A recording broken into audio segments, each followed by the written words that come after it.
साथियों का नमस्कार। कैसे आप सभी दोस्तों। यदि आप हरियाणा ग्रुप डी की तैयारी करते हो या फिर ग्रुप सी की तैयारी करते हैं तो आप हमारे चैनल को सब्सक्राइब कर सकते हैं, क्योंकि हमारे चैनल पर जो जो क्वेश्चन पेपर के अंदर आते हैं वो करवाए जाते हैं। साथियों, आज कुछ इम्पोर्टेंट क्वेश्चन लेके आया हूँ जो पेपर में बार बार इनको रिपीट किया गया है एचएससी द्वारा। दोस्तों, ऐसे क्वेश्चन है ये जिनको बार बार रिपीट किया गया है पेपर के अंदर, चाहे ग्रुप डी का हो, चाहे चाहे सी का हो, चाहे हरियाणा पुलिस का हो, चाहे कौन से पेपर हो, ये प्रश्न बार बार पूछे जाते हैं। साथियों, अभी हमारे पास टाइम नहीं है, क्योंकि अप्रैल के अंदर CET 2025 का पेपर है।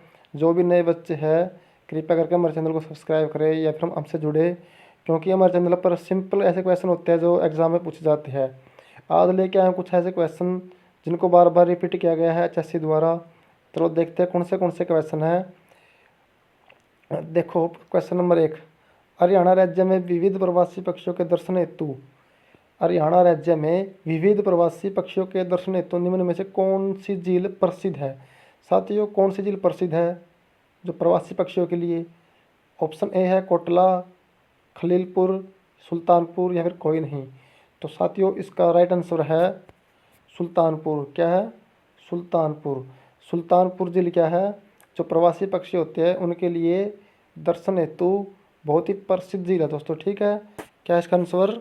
सुल्तानपुर। ठीक है, सुल्तानपुर। उसके बाद देखो क्वेश्चन नंबर नेक्स्ट, सुल्तानपुर झील किस नगर में स्थित है? साथियों, वैसे तो सुल्तानपुर झील गुड़गांव के अंदर है। ठीक है, गुड़गांव के अंदर झील है जो सुल्तानपुर झील है, वो गुड़गांव के अंदर है। लेकिन गुड़गांव तो एक ज़िला हो गया, ज़िला हो गया गुड़गांव। ठीक है, लेकिन जो सुल्तानपुर ज़िला है वो फरुखनगर के अंदर स्थित है। ठीक है, यदि ऑप्शन में फरुखनगर नहीं है तो गुड़गांव लिखा जाएगा। ठीक है, और यदि ऑप्शन के अंदर फरुखनगर है तो आप फरुखनगर पर आपको क्लिक लगाना है। ठीक है, क्या करना है? फरुखनगर पर क्लिक लगाना है। सुल्तानपुर झील कहाँ पर है? फरुखनगर के अंदर। ठीक है, उसके बाद देखो साथियों, तिलियार झील किस नगर में स्थित है? तिलियार झील दोस्तों, तिलियार झील कौन से नगर में स्थित है? तो साथियों, तिलियार झील रोहतक के अंदर स्थित है। ठीक है, रोहतक के अंदर तिलियार झील रोहतक के अंदर स्थित है।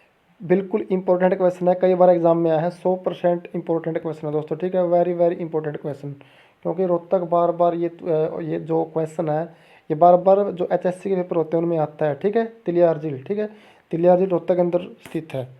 उसके बाद देखो दोस्तों, निम्न में से कौन सी झील हरियाणा की झील नहीं है? साथियों, इनमें से कौन सी झील हरियाणा की नहीं है? देखो,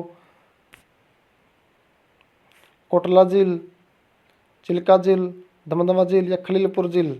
साथियों, कोटला झील तो हमारे शायद मेवात साइड में है। ठीक है, दमदमा झील दोस्तों गुड़गांव के अंदर है, और दोस्तों जो खलीलपुर झील है शायद वो भी गुड़गांव के अंदर ही है।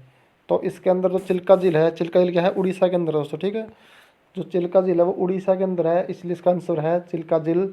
हरियाणा की झील नहीं है दोस्तों। ठीक है, इन निम्न में से कौन सी हरियाणा की झील नहीं है? तो चिल्का झील क्या है? शायद उड़ीसा के अंदर है। ठीक है, चिल्का झील उड़ीसा के अंदर है। ठीक है, तो इसका राइट आंसर है ऑप्शन बी। ठीक है, उसके बाद देखो, प्रसिद्ध बीबीपुर का नजफगढ़ प्रसिद्ध बीबीपुर का नजफगढ़ नामक जिले हरियाणा के किस प्राकृतिक क्षेत्र में स्थित है? दोस्तों देखो, जो नजफगढ़ है ना उसके अंदर झील है, जो उसका झील है ना तो उसका जो एरिया है दोस्तों, हमको बताना वो एरिया कौन सा है। जो प्राकृतिक झील है नजफगढ़ के अंदर, वो झील कौन से क्षेत्र के अंदर है? ठीक है, तो दोस्तों वो है मैदानी क्षेत्र के अंदर। ठीक है, मैदानी क्षेत्र के अंदर। ठीक है, बीबीपुर झील है जो प्रसिद्ध बीबीपुर झील है वहाँ है मैदानी क्षेत्र के अंदर स्थित है। ठीक है, मैदानी क्षेत्र। ठीक है दोस्तों, इसका राइट आंसर है मैदानी क्षेत्र। देखो, मैदानी क्षेत्र, मैंने जो आंसर है वो साथ में लिखे हुए हैं दोस्तों। ठीक है, क्योंकि ठीक है साथ में लिखे हैं तो आपको साथ साथ याद हो जाएगा। ठीक है, उसके बाद देखो, फरीदाबाद के बड़खल झील किस पर्वतमाला के किनारे पर स्थित है? तो अरावली पर्वतमाला दोस्तों। ठीक है, सतपुड़ा हमारे पास है नहीं, ना विद्या पर्वतमाला हमारे हरियाणा के अंदर है, ना हिंदू कुश है। ठीक है, तो सभी को पता है अरावली। अरावली कहाँ है? दक्षिण साइड। ठीक है, हरियाणा का जो दक्षिण साइड है वहाँ पर अरावली पर्वतमाला है। ठीक है, इसलिए बड़खल झील है वो अरावली पर्वतमाला के किनारे पर स्थित है। उसके बाद देखो सुकना झील चंडीगढ़ में किस सेक्टर में स्थित है दोस्तों? तो सुकना झील सेक्टर 1 में स्थित है। सुकना झील कहाँ है?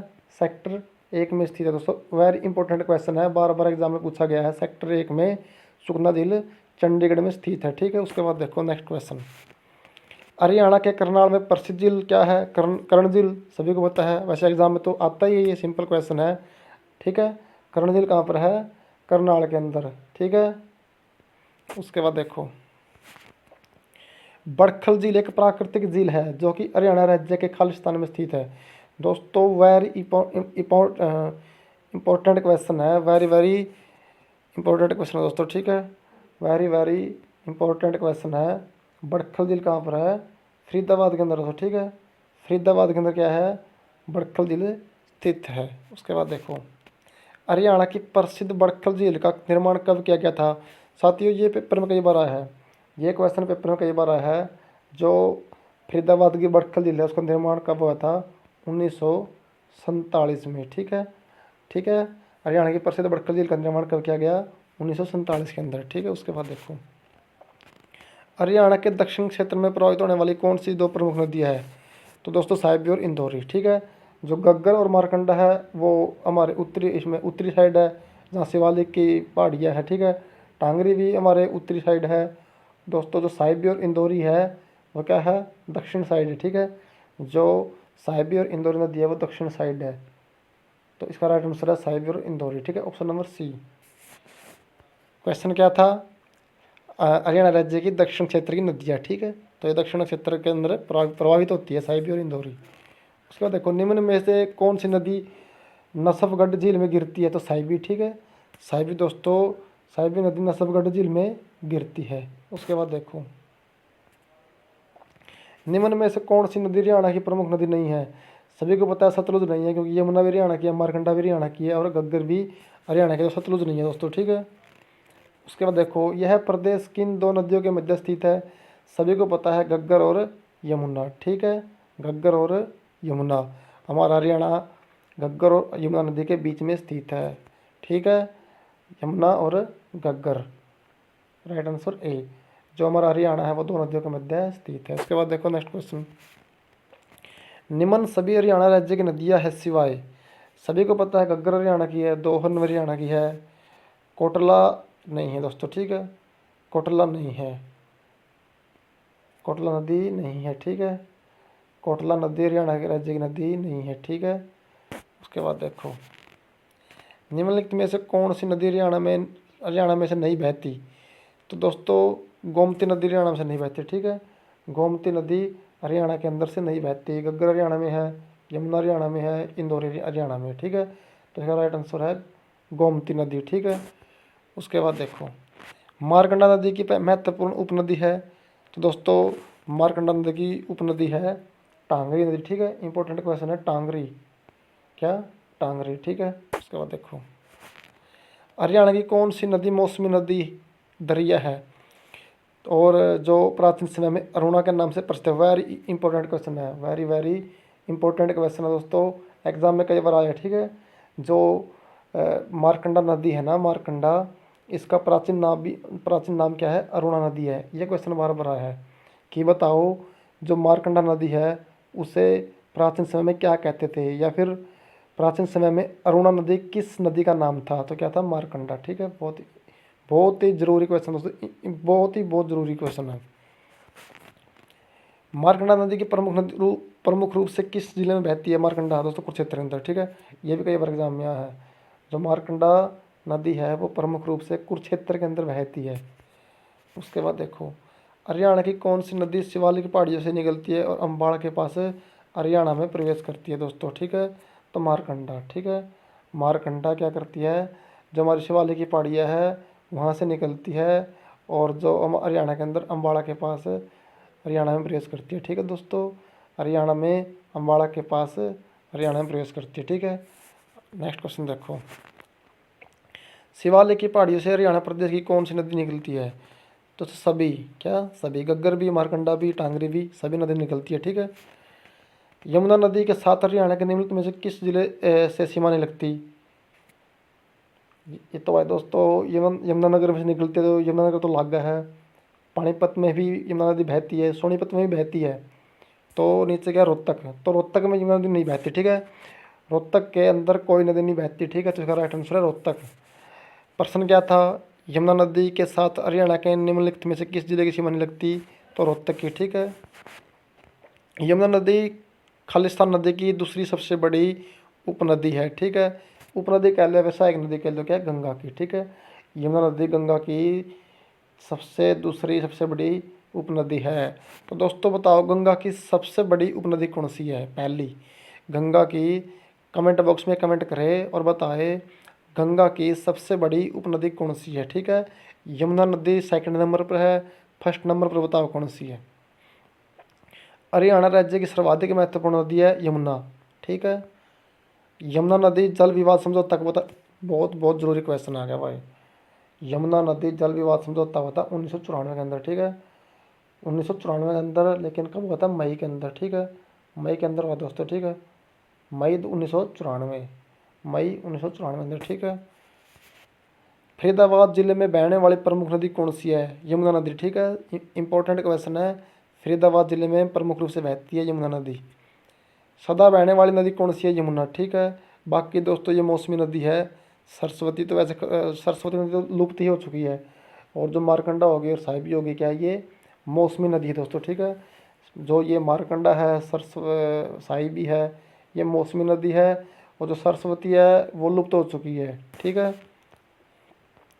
हरियाणा तथा उत्तर प्रदेश राज्यों के बीच सीमा बनाती है यमुना नदी, ठीक है। प्राकृतिक नदी है जो एक सीमा बनाती है हमारे हरियाणा और उत्तर प्रदेश के बीच। हिमाचल प्रदेश में डागसाई से निकलने वाली कौन सी नदी है दोस्तों, वैसे मैंने सिंपल बताया है। प्रश्न है, हिमाचल प्रदेश में डागसाई से उद्भव करने वाली कौन सी नदी हरियाणा में बहती है। तो इसका मतलब है कि जो हिमाचल प्रदेश से कौन सी नदी निकलती है डागसाई के पहाड़ों से, जो हरियाणा में बहती है, तो घग्गर नदी, ठीक है। घग्गर नदी निकलती है डागसाई की पहाड़ी से हिमाचल प्रदेश से, ठीक है। उसके बाद देखो, घग्गर नदी हरियाणा के किस जिले में नहीं बहती, दोस्तों ये नहीं बहती भिवानी के अंदर, ठीक है। घग्गर नदी हरियाणा के भिवानी जिले में नहीं बहती, ऑप्शन के हिसाब से दोस्तों, ठीक है। इनमें से कौन सा नगर सरस्वती नदी के किनारे स्थित है, पियोवा, ठीक है। पियोवा नदी क्या है, और पियोवा के किस नदी के किनारे स्थित है, सरस्वती नदी के किनारे। टांगरी नदी का जो स्थान है, कहाँ से निकलती है, मोरनी की पहाड़ी से। टांगरी नदी का उद्गम स्थान है मोरनी की पहाड़ियाँ। आदि बद्री का संबंध किस पवित्र नदी का माना जाता है, सरस्वती नदी का पवित्र माना जाता है आदि बद्री, ठीक है। आदि बद्री का संबंध किस नदी से है, सरस्वती नदी से। यमुनानगर के गांव मुगलवाड़ी में किस नदी खुदाई का काम चल रहा है, सरस्वती का, ठीक है। निम्न में से कौन सी नदी एक नदी हरियाणा की नहीं है, तो ताप्ती नहीं है, बाकी सभी का आपको पता है, घग्गर भी है, मारकंडा भी है, सरस्वती भी है। जुलाई से सितंबर महीने के मध्य किन पवनों द्वारा हरियाणा में वर्षा होती है, दोस्तों दक्षिण पश्चिमी मानसून से, ठीक है। दक्षिण पश्चिम मानसून से, ठीक है दोस्तों।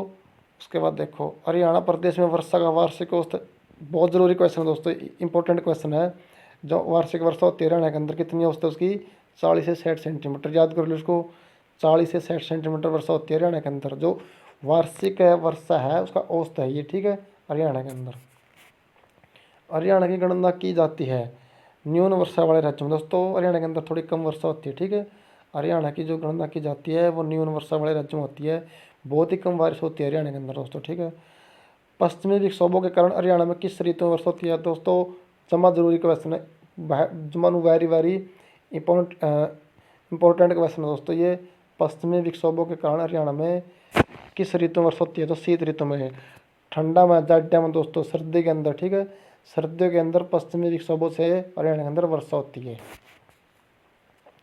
हरियाणा के किस भाग में सबसे कम वर्षा होती है, दक्षिण पश्चिम में दोस्तों, ठीक है। दक्षिण पश्चिम में, जैसे सिरसा हो गया, ठीक है। सिरसा हो गया दोस्तों, हिसार हो गया, वैसे यही है, ठीक है। दक्षिण पश्चिम, सिरसा, हिसार, ये हरियाणा के हाँ, उस दक्षिण पश्चिम होगा कुछ, महेंद्रगढ़ हो गया, ठीक है। बीच के भाग जो दक्षिण और पश्चिम के बीच में है, ठीक है, दोनों आगे। हरियाणा के किस भाग में सर्वाधिक वर्षा होती है दोस्तों, उत्तर पूर्व में, ठीक है। जैसे अम्बाड़ा, पंचकुला, ठीक है, उत्तर पूर्व। ठीक है। शीत ऋतु में हरियाणा का कौन सा प्रदेश सर्वाधिक ठंडा होता है? शिवालिक क्षेत्र दोस्तों, ठीक है। जैसे पंचकुला हो गया, ये शिवालिक क्षेत्र होता है जो शीत ऋतु में ठंड के अंदर बहुत ज़्यादा ठंडा होता है। जैसे चंडीगढ़ है ना, वो शिवालिक की पहाड़ियों के अंदर ही पड़ता है। चंडीगढ़ हो गया, पंचकुला हो गया, बहुत ठंडा इलाका है दोस्तों वो, ठीक है। और सर्दियों में तो वहाँ बर्फ़ गिरती है, ठीक है। हरियाणा में किस प्रकार के जलवायु क्षेत्र पाए जाते हैं दोस्तों? सभी। उपोष्ण, अर्धशुष्क, महाद्वीपीय, मानसूनी, उपरोक्त सभी। दोस्तों हरियाणा के अंदर सभी जलवायु है। 2 महीने कौन सी रहती है? 2 महीने कौन सी रहती है, ठीक है। कभी सर्दी, कभी गर्मी, कभी पतझड़, कभी वर्षा, ठीक है। तो इसका राइट आंसर है उपरोक्त सभी। हरियाणा का सबसे शुष्क क्षेत्र महेंद्रगढ़ दोस्तों, ऑप्शन के हिसाब से रेवाड़ी, महेंद्रगढ़, भिवानी, रोहतक, ठीक है। महेंद्रगढ़ दोस्तों सबसे शुष्क क्षेत्र है। ये एग्जाम में कई बार ये प्रश्न आया है भाई, हरियाणा का सबसे शुष्क क्षेत्र कौन सा है? तो क्या है? महेंद्रगढ़। उसके बाद देखो, किस प्रकार की जलवायु शिवालिक श्रेणियों के निकटवर्ती क्षेत्र के कितने किलोमीटर चोटी पट्टी में पाई जाती है?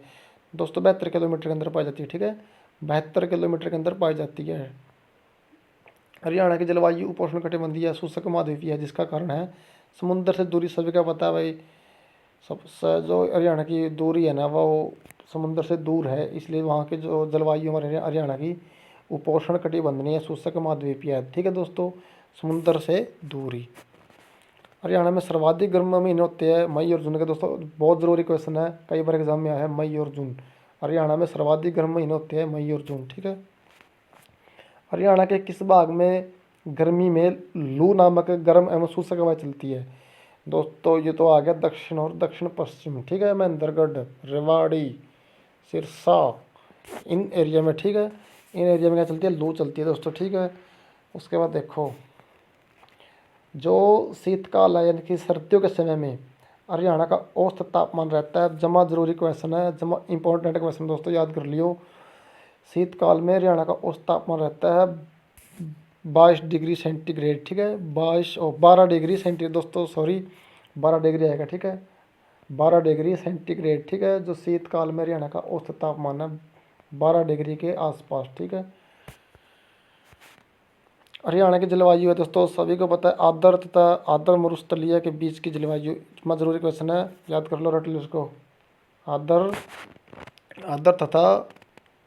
आर्द्र तथा आर्द्र मरुस्थलीय के बीच की जलवायु दोस्तों, ठीक है। कारण क्या है? समुद्र से दूरी, ठीक है। हरियाणा की समुद्र से दूरी। तो दोस्तों ये थे कुछ क्वेश्चन जो जरूरी क्वेश्चन थे। ये दोस्तों ये ऐसे क्वेश्चन थे जो बार बार एग्जाम में पूछे गए हैं, इसलिए मैं आज इनको लेके आया था। यदि आप नए हैं तो चैनल को सब्सक्राइब करें, ठीक है दोस्तों। आपका दिन शुभ हो, तैयारी करते रहो, अप्रैल के अंदर पेपर है, ठीक है। CET हरियाणा 2025 अप्रैल के अंदर पेपर है। अप्रैल के लास्ट में आपका पेपर हो जाएगा, ठीक है। आपके पास 1 डेढ़ महीना है। विस्तार से पढ़ने से अच्छा है कि अब तो आप क्वेश्चन पढ़ो, ठीक है। ओके, धन्यवाद, आपका दिन शुभ हो।